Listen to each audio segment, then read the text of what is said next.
Merci Jasmine. Bonjour à tous.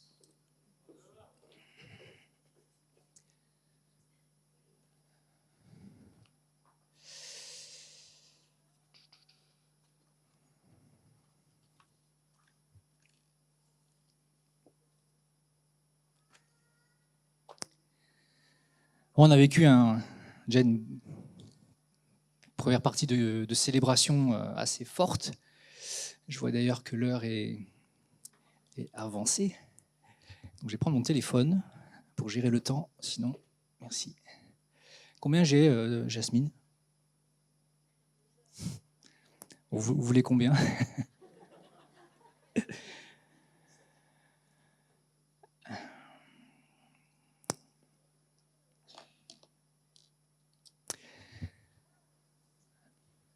30, ça va? Max. Alors, je vais continuer donc la série. Qui n'était pas là la dernière fois? Dénoncez-vous. Bon, vous étiez à la plage, encore en vacances, ok, on comprend. Et il fait encore beau chez nous, Montpellier, désolé, on a tellement de grâce d'être dans un pays ensoleillé.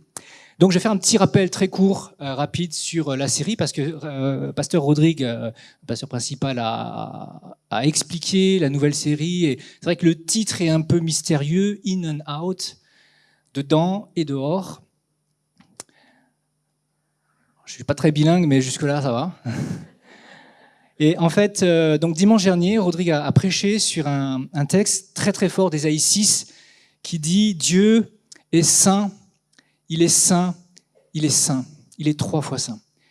Et il faisait remarquer que la sainteté est vraiment une marque de la nature profonde de Dieu et que c'est le seul adjectif qui est répété 3 fois pour Dieu. Il n'est pas dit dans la Bible « Dieu est amour, amour, amour », mais il est seulement dit pour saint, il est saint, saint, saint.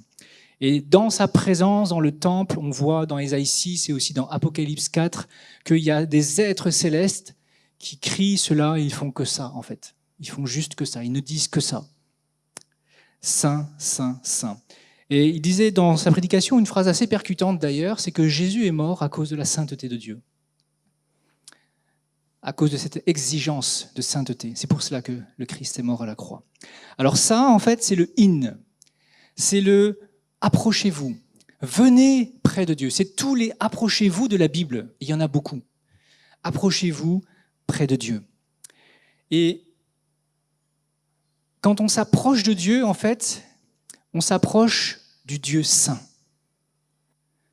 On ne peut pas s'approcher juste de Dieu, mais sans la sainteté. Comme dans un magasin où on choisirait notre Dieu, on le ferait à notre convenance. Quand on s'approche de Dieu, on s'approche bien sûr d'un Dieu d'amour, d'un Dieu de grâce, d'un Dieu de vérité, d'un Dieu de lumière, mais on s'approche aussi d'un Dieu saint.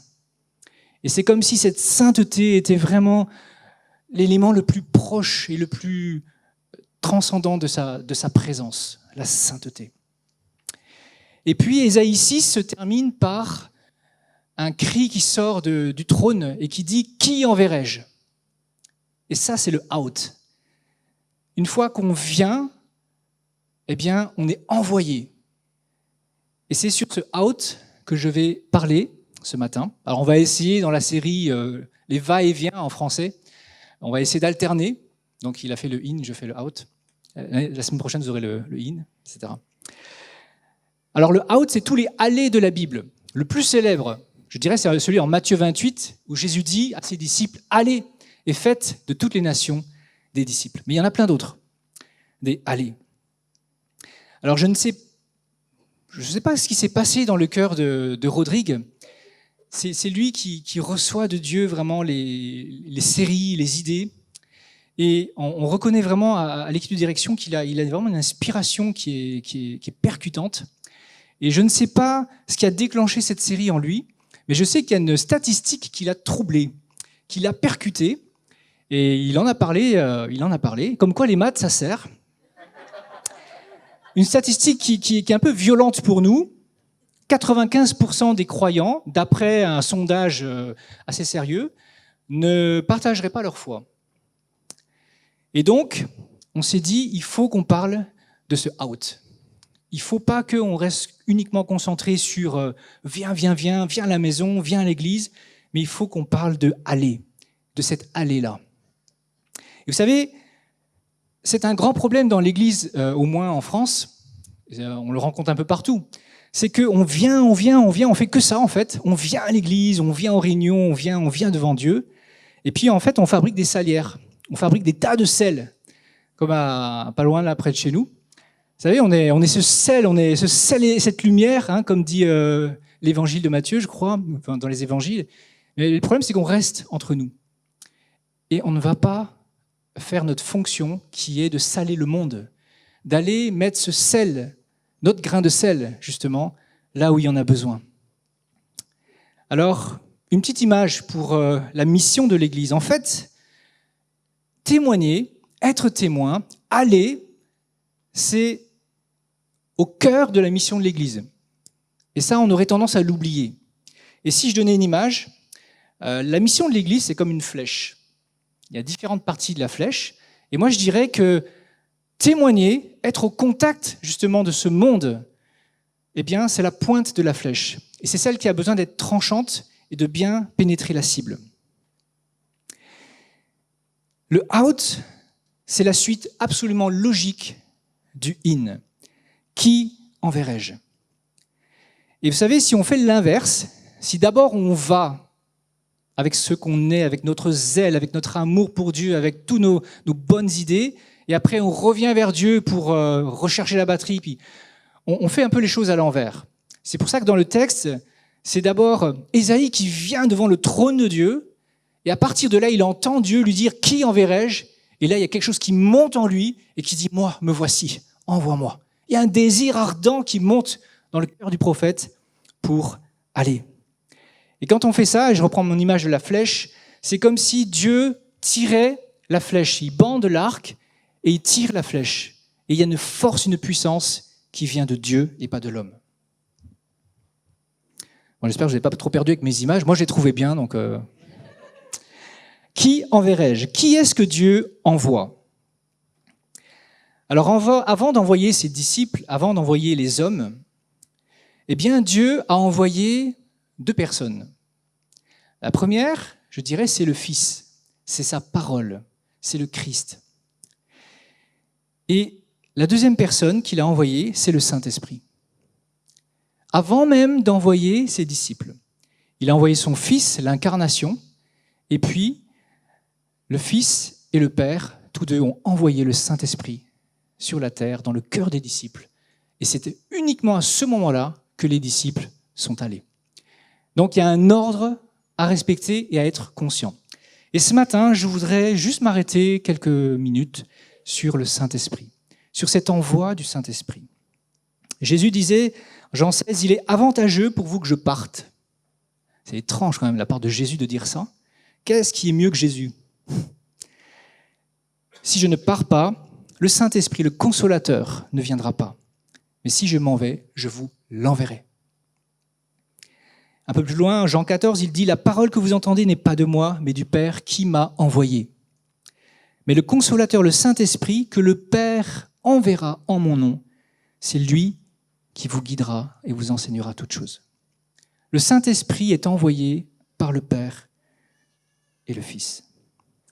Alors un premier passage qui pour moi est un passage fondamental quand on réfléchit à être témoin, évangéliser, aller, cette allée-là.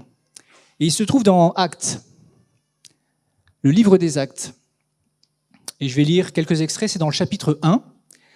Comme il se trouvait avec eux, en fait on a un nouveau logiciel, donc des fois ça bug, mais il faut le temps que la sono s'approprie l'outil. Comme il se trouvait avec eux, il leur recommanda de ne pas s'éloigner de Jérusalem. Donc là, c'est Jésus qui parle à ses disciples qui sont tout feu, tout flamme parce qu'ils ont vu, ils ont touché Jésus ressuscité. Donc ils sont passés d'une tristesse immense à une joie énorme et ils se sont dit « Aïe, Jésus est revenu parmi nous, tout est possible. » Et là, Jésus les calme un peu. « Attention, attention, calmez-vous. Ne vous éloignez pas de Jérusalem, mais attendez la promesse du Père, ce que je vous ai annoncé. » Verset suivant. « Car Jean a baptisé d'eau, mais vous, dans peu de jours, vous serez baptisés du Saint-Esprit. et le 8. Mais vous recevrez une puissance, le Saint-Esprit survenant sur vous, et vous serez mes témoins à Jérusalem, dans toute la Judée, dans la Samarie et jusqu'aux extrémités de la terre. Alors pour moi, ce dernier verset est fondamental dans cette série.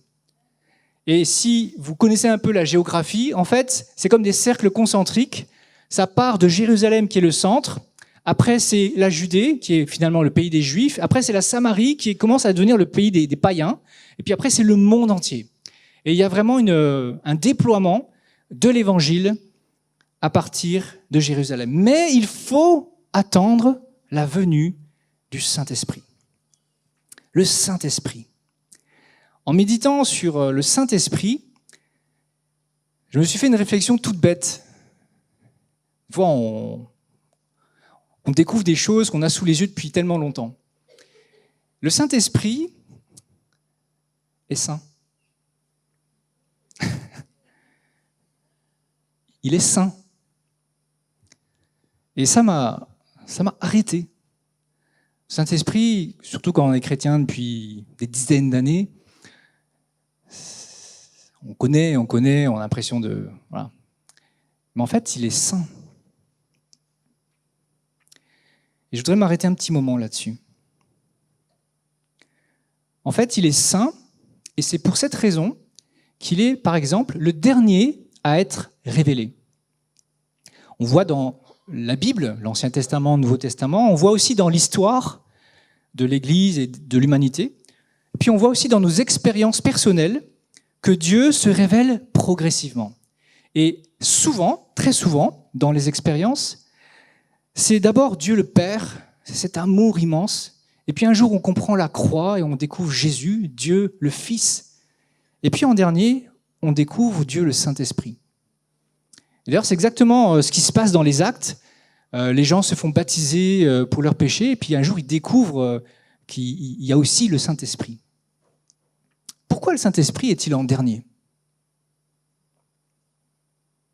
Pourquoi il est révélé en dernier ? Moi, je crois, c'est parce qu'il est saint. Vous savez, la sainteté, c'est hautement sensible. C'est comme un explosif ultra sensible. La sainteté de Dieu, il n'y a rien de plus haut, de plus précieux que cela. J'ai cherché à définir qu'est-ce que c'est la sainteté, même ça c'est compliqué, mais moi je dirais avec mes mots, c'est sans mal, c'est absolument pur, c'est absolument un bien, un bon, pur, absolu. Le péché et le pécheur sont détruits en présence de la sainteté. Ils sont détruits.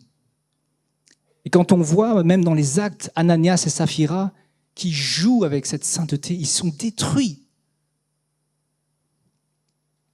L'Esprit porte en lui cette sainteté.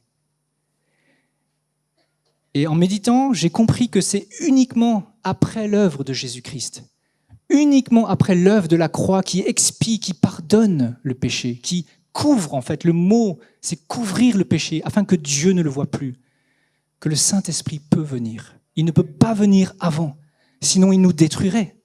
Sinon, il y aurait juste une éradication de l'humanité, tellement le mal, tellement le péché est ancré dans nos vies, même à nous, chrétiens depuis de longue date.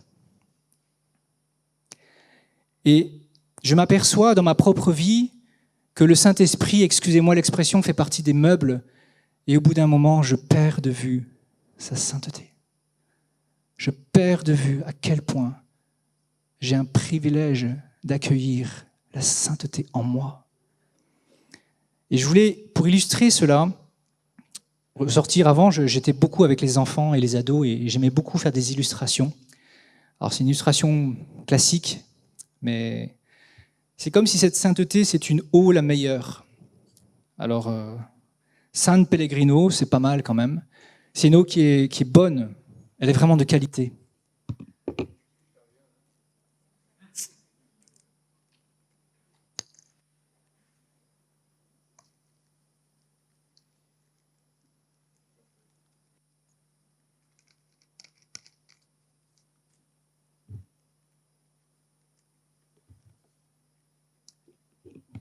Et nous, on est ces verres, des vases que Dieu remplit de son eau pure, excellente et très très bonne. Nous sommes cela. Mais dans nos vies, il y a ces choses comme ça. Et aux enfants, j'aime bien leur dire, et je l'ai fait en vrai, tout à l'heure, là, pendant les annonces. Je suis allé chercher de l'eau des toilettes. C'est de l'eau des toilettes. Dans le petit gobelet de la Sainte-Seine, en plus. Et nos petits péchés infimes, vous voyez, la couleur est la même. Ça ne se voit pas. Mais qui veut boire ça? Qui veut boire ça? Est-ce qu'il y a un volontaire? Et on ne se rend pas compte à quel point nous sommes légers. À quel point nous n'y serons jamais. Vous savez, Rodrigue faisait remarquer que Ésaïe, le grand prophète, quand il est venu devant la sainteté de Dieu, il a dit « Malheur à moi, ma bouche, mes lèvres sont impures ». Lui, le prophète, lui dont la parole même de Dieu sortait de sa bouche, il disait « Mais ma bouche est impure, mes lèvres sont impures ». Alors on pourrait se dire « Mais c'est désespérant ce que tu racontes, on est vraiment des… » Mais c'est pour cela que Jésus-Christ nous couvre jour après jour, seconde après seconde. Si la couverture du sang de Jésus-Christ nous quittait ne serait-ce qu'un milliardième de seconde, mais nous serions détruits par ce que nous portons en nous, par le Saint-Esprit sur notre vie. Est-ce qu'on réalise cela? Qu'on ne peut pas jouer avec la sainteté. C'est sérieux. Et je crois que dans cette saison de l'Église, qui est une saison de puissance du Saint-Esprit, il nous faut sérieusement réfléchir à cela et reconsidérer que nous devons faire tous nos efforts pour être saints. Et quand nous ne le sommes pas, parce que personne ne l'est vraiment, que nous puissions serrer Jésus-Christ, nous puissions serrer le sang de l'agneau sur nos vies et rester sous cette couverture et ne pas la quitter, mais ne pas être léger. Sainteté. Sainteté de Dieu. La sainteté de l'Esprit fait que il amène quelque chose d'unique dans le monde. Il révèle Dieu dans sa plénitude. Il y a des magnifiques versets qui sont en fait mes préférés dans la Bible, c'est dans 1 Corinthiens 2. Je ne sais pas si Nico, tu peux passer quelques-uns, où Paul prêche et il dit aux Corinthiens, nous prêchons la sagesse de Dieu, mystérieuse et cachée. Tu peux passer. Dieu nous les a révélés par l'Esprit, car l'Esprit sonde tout, même les profondeurs de Dieu. Or, nous n'avons pas l'esprit du monde, mais l'Esprit qui vient de Dieu, afin que nous connaissions ce que Dieu nous a donné par grâce. Le Saint-Esprit sonde les profondeurs de Dieu. En fait, il amène sur la terre, il amène dans nos cœurs ce que Dieu est. Les Juifs, l'Ancien Testament ne connaissaient pas cette dimension-là. Mais nous l'avons parce que Jésus-Christ rend possible la venue du Saint-Esprit. Vous savez, Jésus a amené la parole dans le monde, qui est la révélation. Mais le Saint-Esprit amène la présence de Dieu. Et théologiens, tout ça, sont d'accord de dire qu'une caractéristique de l'Esprit, c'est d'amener la présence de Dieu. Et ce n'est pas cette présence de l'omniprésence, vous savez, cette présence de Dieu qui est là partout et qui fait que toutes choses tiennent ensemble, mais qui est une présence, je pense, retenue de Dieu. Non, c'est une présence entière, pleine, que Dieu déverse par le Saint-Esprit. C'est une présence d'une autre dimension. C'est Dieu lui-même. C'est le Dieu saint, c'est son être. C'est ces profondeurs que le Saint-Esprit amène et veut répandre sur la terre. On a chanté tout à l'heure que la terre est remplie de sa gloire. Quelle est cette gloire? C'est le Saint-Esprit qui l'amène. Parce qu'il amène la présence de Dieu et une gloire, une sainteté, son être se répand sur la terre. Parce que cette terre a été volée. Parce que cette terre, le Saint-Esprit l'a fui dans un sens. Lui qui a dit, je ne veux pas rester dans l'homme. Mon esprit ne contestera pas dans l'homme, à jamais. Je le retire. Le Saint-Esprit veut venir. Avant la croix, la sainteté ne pouvait pas se répandre sur la terre. C'était impossible. Avant la croix, la sainteté de Dieu était prisonnière entre 4 murs du lieu très saint. Et elle ne pouvait être que là. Et dans ce lieu très saint, seul un homme pouvait entrer. Et encore, on lui attachait une corde au pied, au cas où il mourrait dans la présence de Dieu, parce qu'il est un homme, prompt au péché. Il y avait cette corde pour le retirer, au cas où le grand sacrificateur mourait le jour du Yom Kippour. La sainteté de Dieu était prisonnière entre 4 murs. Mais Dieu ne veut pas en rester là, parce qu'il aime tellement la création. Il aime tellement la création. Vous savez, c'était une telle souffrance pour le Saint-Esprit. Parce que par nature, le Saint-Esprit est libre. Les images dans la Bible abondent pour cela. Il est celui, ce vent qui se meut, qui bouge, qui plane au-dessus de la création. Il attend ardemment la création, il attend la parole pour que la création surgisse et pour qu'il vienne l'habiter. Il est cet oiseau, cet aigle des prophètes, il est cette colombe qui vole libre, libre. L'esprit est un esprit de liberté. Il ne supporte pas d'être enfermé dans les 4 murs, c'est pas sa nature.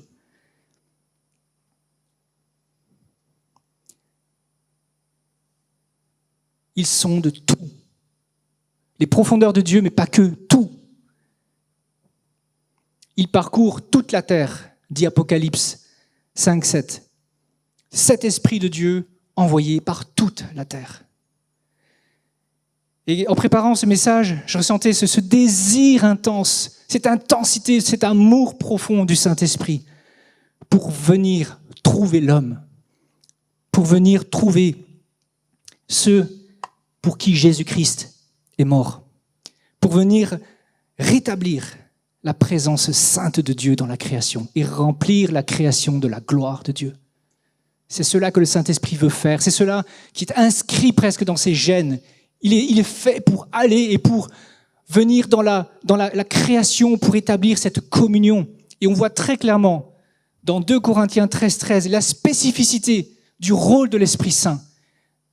Paul termine sa lettre de 2 Corinthiens 13, 13 en disant que la grâce du Seigneur Jésus, que l'amour du Père et la communion du Saint-Esprit soient avec vous tous. Et il décrit là 3 rôles fondamentaux. Le Père est celui qui aime, il est l'origine, la source. Le Fils est celui qui réalise l'œuvre de la croix pour que la grâce puisse être une possibilité. Et le Saint-Esprit réalise la communion. Et ce mot communion, c'est une puissance. Il est celui qui vient dans la création pour l'unir à Dieu. Il vient dans ton cœur pour l'unir à Dieu. Et il le fait par des liens d'amour, le lien de la perfection. Et ça, c'est ce que le Saint-Esprit veut faire.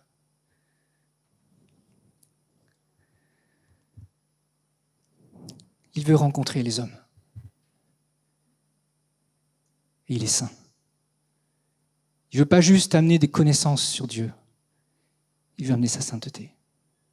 Il veut te révéler les profondeurs de Dieu, son cœur. Et on ne peut pas jouer avec ça.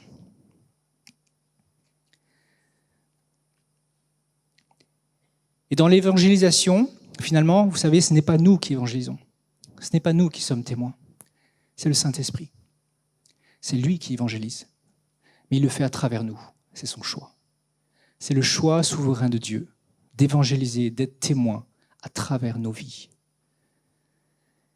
Et Jésus, notre maître, notre exemple, Jésus, quand il est sorti du baptême, il est allé au désert, et à la sortie du désert, il a dit une parole très très forte dans une synagogue. Il a dit « L'Esprit du Seigneur est sur moi, parce qu'il m'a oint pour guérir ceux qui ont le cœur brisé, pour annoncer la bonne nouvelle aux pauvres. Il m'a envoyé pour proclamer aux captifs la délivrance, aux aveugles le recouvrement de la vue, pour renvoyer libres les opprimés, et une année de grâce du Seigneur. » Et même Jésus s'est mis en retrait. Et c'est le Saint-Esprit en lui qui dit ça.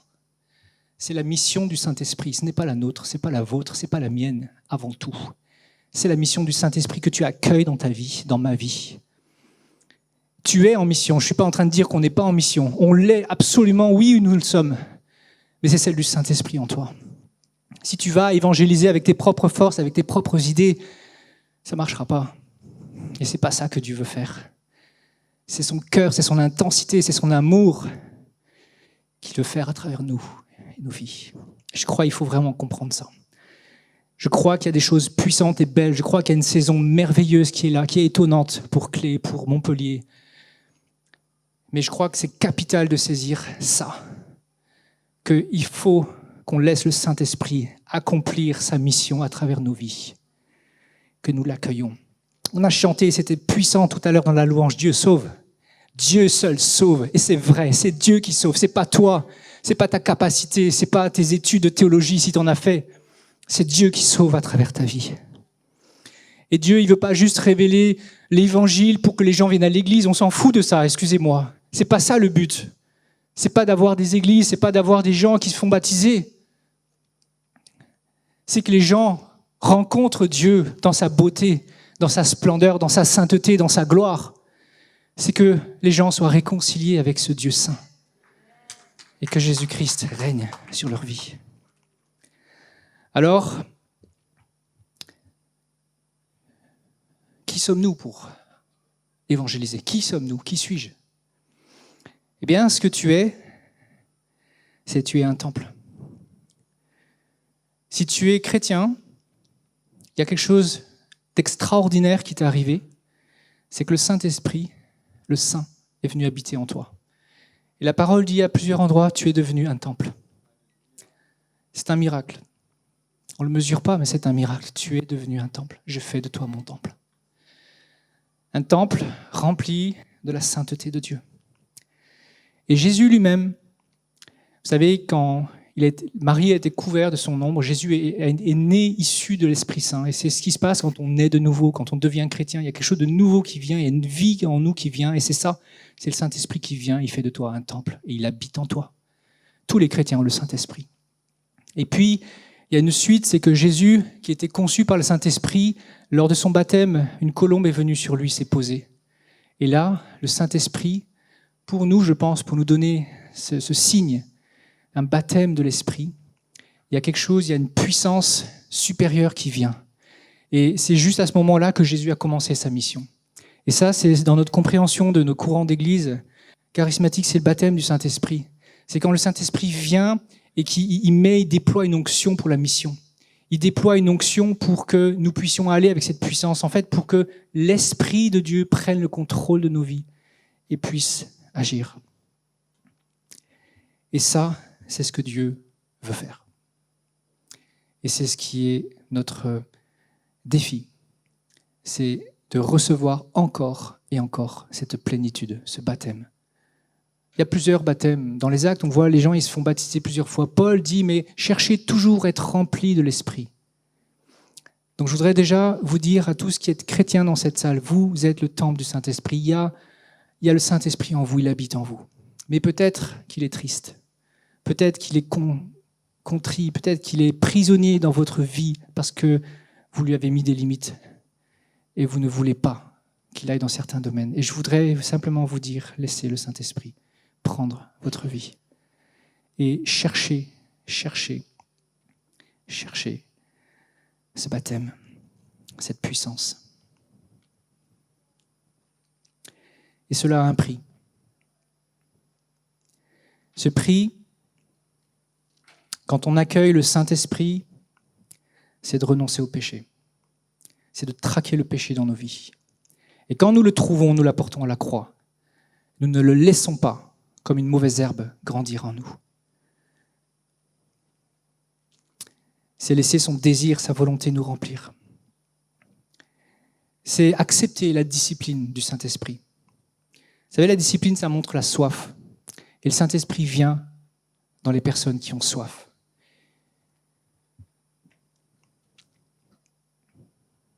J'ai pris un temps de jeûne avant la rentrée. Je ne savais pas trop où allait me conduire ce temps de jeûne et Dieu m'a dit quelque chose de simple, mais de fort. Il m'a dit « marche avec moi ». Je comprenais que c'était le Saint-Esprit qui me demandait cela. « Marche avec moi ». Et quand il me disait ces paroles toutes simples, je réalisais que je ne marche pas vraiment avec lui. Ah, je suis un chrétien normal, hein. En plus je suis pasteur, donc je fais les choses normales, vous savez. Mais je réalisais dans ce temps de jeûne, dans ce face-à-face avec Dieu, que je ne marche pas vraiment avec le Saint-Esprit. Et lui me disait avec douceur, marche avec moi. Et je crois que c'est ça qu'il nous faut chercher pour cette saison. C'est de marcher dans cette communion, c'est de recevoir tout ce que l'Esprit veut nous donner et d'aller dans l'obéissance, d'aller par cette force, d'aller dans le monde, d'aller dans nos missions, d'aller là où il nous conduit avec cette puissance en nous. Je voudrais terminer avec un petit partage d'un souvenir qui a été fort pour moi pendant mes vacances. J'étais à la montagne, dans les écrins. Si Nico, tu peux passer une photo. J'étais dans les écrins et il y a des magnifiques montagnes. J'aime les montagnes, ça me ressource profondément. Et à la fin de ce séjour, je crois qu'on a passé 4-5 jours de randonnée immergée dans ces paysages. Alors, les photos, ça rend toujours moins bien. Mais ça, c'est la deuxième photo, c'est ça ? En fait, à un moment, à la fin de ce séjour dans la montagne, je suis tombé devant un torrent.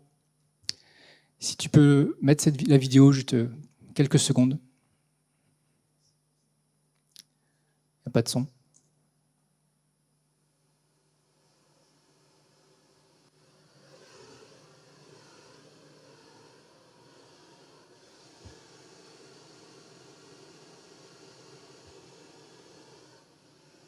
Ah, merci. Et là, je regardais, je contemplais en fait ce torrent. Et là, Dieu me parle. Et il me dit, il y a des montagnes. Il y a plein de montagnes.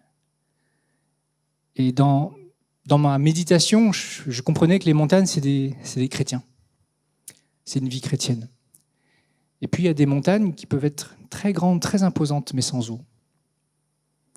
Il n'y a pas d'eau. Et vous savez, quand on fait de la randonnée, l'eau, c'est vital. On choisit son chemin en fonction de l'eau, quand on est longtemps en montagne. Sans eau, il n'y a pas de vie en montagne. Et je comprenais qu'on peut être une montagne très haute, très élevée, plein de connaissances, va à l'église depuis 20 ans, 30 ans, mais t'es sans eau. Ou un petit filet d'eau. Et puis on peut être cette montagne ruisselante d'eau. Cette eau ne vient pas de la montagne, elle n'appartient pas à la montagne. Elle vient de plus profond. Et je comprenais comme si Dieu me disait, je veux que tu sois ça. Je veux que tu sois cette montagne, certes, mais ruisselante d'eau. Ruisselante d'eau, abondante. Cette eau qui coule dans la vallée et qui amène la vie partout. Et j'étais très encouragé ce matin parce que, je vous avoue, j'ai préparé difficilement cette prédication à l'arrache, comme on dirait. J'avais pas mal de choses cette semaine, mais j'ai lu ce matin pile le psaume 114, où Dieu dit « J'ai sorti mon peuple d'Égypte et j'ai fait de Juda mon sanctuaire, le lieu qui accueille la sainteté. » Et à la fin du psaume 114, il dit « Il fait jaillir du rocher de l'eau. » Et je crois que c'est ça l'appel que Dieu veut nous faire ce matin. Tu es une montagne. Peut-être tu te vois petit, mais tu es une montagne. Dieu te fait une montagne et il t'élève. Mais tu as besoin de l'eau. Cette eau, c'est le Saint-Esprit en toi, qui est beaucoup plus que juste ta vie chrétienne. C'est le Saint-Esprit qui amène la vie, qui est la puissance. Cet esprit qui veut aller et t'emmener avec lui dans plein de bonnes choses. Consacrons-nous au Saint-Esprit, demandons-lui d'agir. Il faut juste le chercher. Il viendra. Mais c'est juste l'ouvrir, cette porte.